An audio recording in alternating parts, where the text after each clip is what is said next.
Hello everybody and welcome back to this week's video. And in this week's video we're going to be carrying on looking about the Jeremiah chapter books. And of course in this week's video we're going to look at the 43rd chapter. But before we go into it, let's look about what we saw in the 42nd chapter, about how we were looking about when it comes to the situations of how we should obey God's word when everything is in confusion and problems. Because we saw in Jeremiah chapter 42, the people came to Jeremiah and said, please ask God what we should do, and we will obey whatever God says.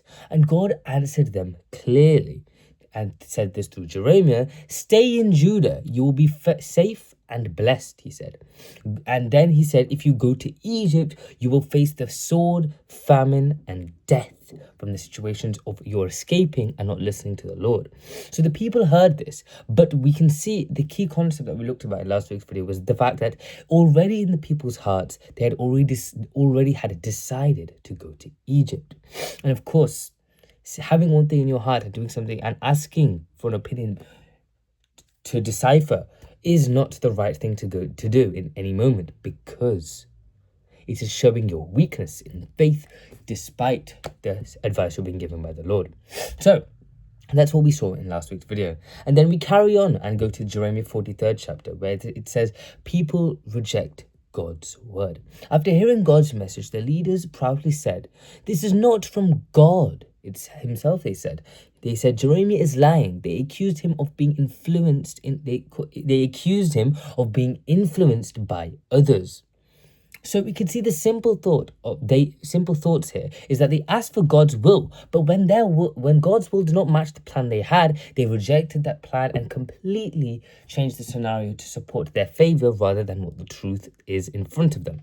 So what did they do in this situation after hearing this message and their decisions they made? They forced everyone to go to Egypt. The leaders gathered all the people, even Jeremiah and Baruch, and they forced everyone to go to Egypt because of so-called heartful thoughts and so-called decisions that have been made, we can see. So it's the key idea here that they did not disobey personally, we can see.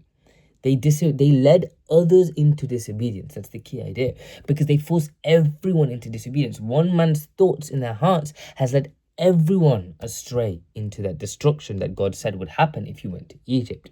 So then what happens once they reach Egypt? They came to a place in Egypt called Tahpanhes. And this shows they trusted Egypt for safety, we can see. And they depended on humans' power instead of God's, which of course we have to question, because who would do such a thing? But of course, in a mind of such chaos and misunderstanding, everything only will lead to doing such meandering actions, we can say. So what do we understand as a spiritual lesson from this point, we can say? It's saying that choosing worldly protection, instead of trusting God leads to danger, and we do not want that consequence to approach us. So to avoid this, we have to always follow the Lord's ideas and the Lord's wisdom. So then we see a sign is given in Egypt itself for the people as well. God told Jeremiah to do something unusual. Take large stones, hide them in clay at the entrance of the Pharaoh's palace, he says. And this was actually meant to be a prophetic sign, meaning God was showing what would happen soon, we can see. And what is it trying to say?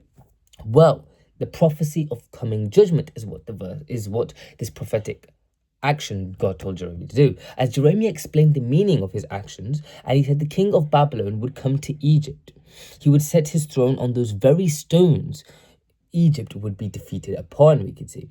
And he's kind of proclaiming that this is the fate for Egypt, the same that the people of Jerusalem had experienced, we can see.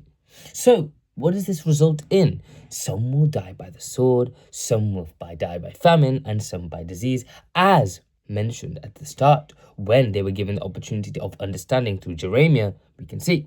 Even Egypt, we can see, which they trusted, would not save them in this situation. And that is what Jeremiah is proclaiming here as well.